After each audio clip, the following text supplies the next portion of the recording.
So here we are 1 year later. A year later from me losing my home, having to sell it due to the situation that I was in. I've been in this apartment, this 2-bedroom apartment, for exactly a year now. What's gone on in this entire year? Here you go. First off, let me start by saying that it could have been a lot worse. Doesn't feel great, but we've made a lot of progress within this year. I was in a really awful relationship and tied into a home that I had to get rid of due to the situation that I was in. A situationship, let's say. No hate, no love lost. But in that process, or in that time, I've been in a lot of counseling. I'm still in counseling now. And let me tell you, it's done some wonders for me. Without going into too much detail, let me tell you that I have never felt more healthier. I mean, of course, there are some parts in my body that hurt, like I tore my meniscus in my left knee, but I feel so much more healthier since leaving that situationship. Now, there are things that still happen, but I'm so much more healthier mentally, physically, emotionally, where I can handle the situations a lot better. And the blessing from that situationship is I have my son. You guys see my son with me all the time, and I do my best to co-parent. Do I like a lot of the stuff that happens? Absolutely not. But because of the great counseling that I've received, the great friends and family who have been around me, it's done some amazing things for my life. But that's not the point of this video. That's just to say that because of that situation, and I'm not perfect, we all make mistakes, but let me just tell you, I went through some ish. Today, I could care less. Today, I've moved forward with my life, and everything happens for a reason. Because of that situation, I'm in this position that I'm in today. Now, not everything is peachy, but again, like I was saying, physically, mentally, emotionally, I'm so much more stronger. I've moved past that situation. But what that situation did for me too, is it allowed me to expand my business. Now, while in that situation that I was in, I didn't travel as much. I poured into my business, but it wasn't as much as I have done within this past year. I was too afraid to leave my front door. I had extreme anxiety. My depression was at an all-time high. I wasn't getting around friends and family like I should have, and I wasn't speaking much about my situationship. So I bottled a lot of it inside, which caused me to feel like I almost didn't want to live. But knowing that I had my son, I had to do something about it, which is why I got myself into counseling. A lot of times men have this thing of like, we're supposed to be the strong one. You know, we're the most strongest guy. We don't talk about this. We don't cry about it. We don't talk to anybody. That's the last thing that you should do.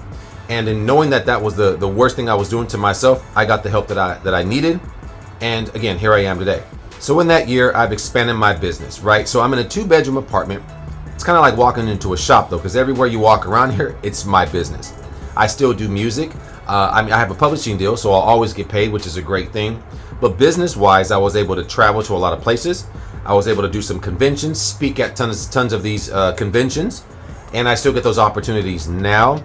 I've been able to open up doors that I couldn't open then because I was so distracted by what I was going through that there was no hope for me. Like, I almost lost my business. That wasn't the only reason I almost lost my business. I was also tied into another influencer. No need to say his name. A couple of people know, but that influencer, because of a so-called gift that he gave me and then took it away because for him it was content, for me I thought it was a real friendship. I was without a press for 3 months or so, and it wasn't until a company that I work with closely said, hey, we can't see that happening to you. We have to take care of you. They sent me a press. So that was one of the situations that I went through. But since then, I have 3 presses. I've given away presses. I've sold a hat press recently that cost me, $1,300-1,400. Gave it that way half off. I've been able to give to people, but at the same time, I've been able to learn the ins and outs of this business, learning to not wear my heart on my sleeve so much all the time, and to be strong, to put myself first. That's one of the things that I had to learn, because it wasn't just within business, it was with my family, my friends, relationships. Almost every situation I would walk into, I was always the person saying, I'll do it for you, let me give it to you, you can have it. Finding myself being taken advantage of all of the time. Now, I was also able to scale my business from a couple of $100 to a couple $1,000 to more than that monthly, which is why I'm still able to do it today. I also went from getting transfers from people Supercolor, Transfer Express, DTF transfers. I went from always purchasing transfers, not feeling like I was making enough money, to now having 2 DTF machines. My partner down the highway, Lizelle, more like family, I would say, more like my sister. She's got a DTF machine too. So I went from having 0 to having access to 3 of them. Now we print transfers every single day. Not to take away from these other businesses that I was getting transfers from, but I am of the belief that it's not about necessarily cutting the middleman out, but I feel like, why should I pay somebody else to do something that I know how to do when I can bring in more of the profit than giving away more than half of it? That's my mindset, because in order to do what I'm doing, I'm not the big old corporation. I have to bring in as much financial means as I possibly can. And so I'm of the mindset that I need to cut out every single middleman, or limit the middleman that I'm going to if I can do it on my own. Also within this year, I've been able to travel. I took a few more camping trips.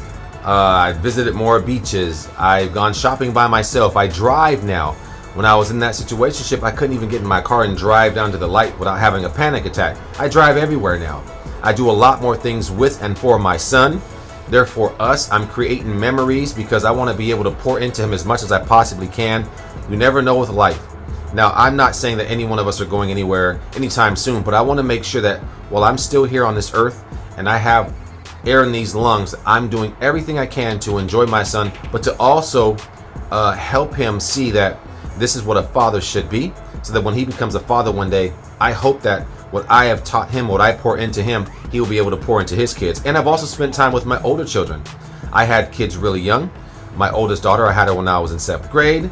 Then I have my son Ruben. So I mean, I have other older children, and I've been able to get closer to them. I wasn't able to do that before. Also within this year, I have lost what I thought were some friendships. They were also content creators, and I'm okay with that. At first I was like, man, I can't believe I will lose a friendship when I don't do anything to anybody like that. But I had to let that go in order to grow.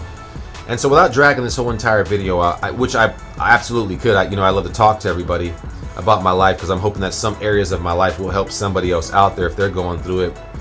I can say this: I'm happy with where I'm at today. Is it where I want to be? Absolutely not. I haven't even gotten there yet. I don't know if I ever will. So that's what keeps me working every single day, to try to reach somewhere that I believe, okay, I'm finally there. I can finally breathe. I can finally relax. I'm not there yet. That's why I go as hard as I do. But I've been able to take every single thing that's happened to me within this year and use that as fuel.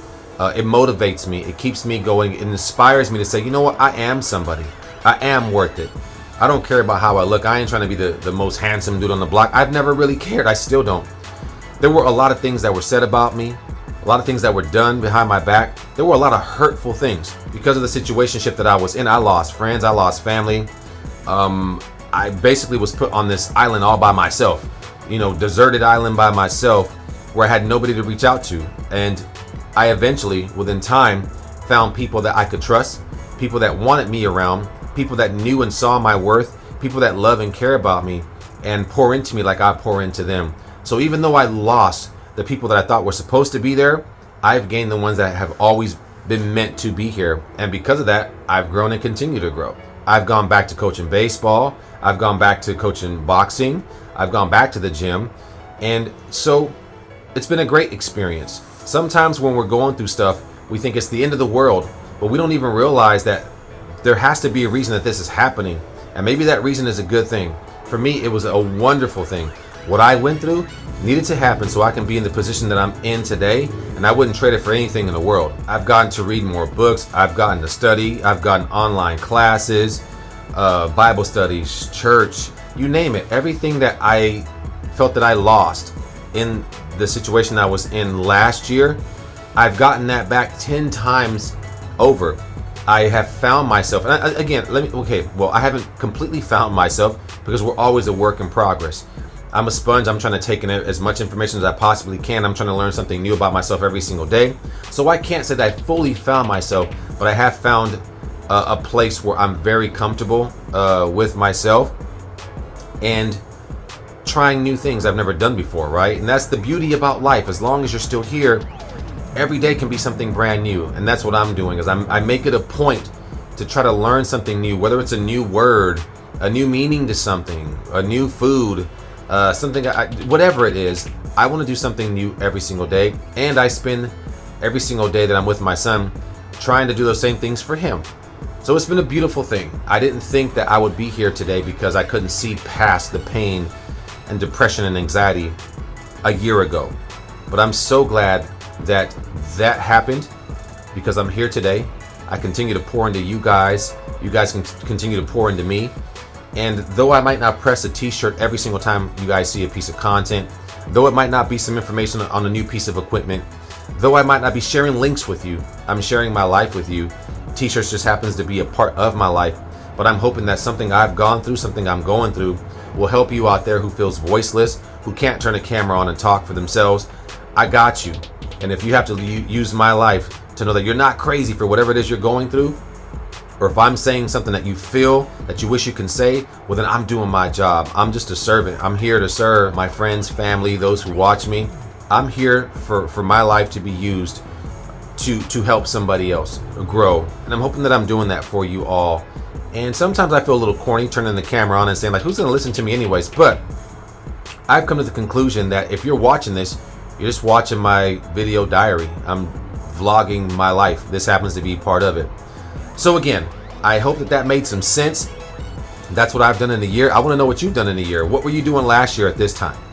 Share that with me in the comments. Tap in with me. Let's talk. Let's converse. And let's continue to grow together. Thank you guys for being a part of this process, mine and my son's lives. And I hope to share so much more. Next, I don't know, anything is possible. But I'm hoping to share these things with you all as we continue to grow together. And maybe one day you can say, man, look where he came from. He came from the gutter and he built this empire. You can do it too. Anyway, I appreciate y'all. On that note, I'm out.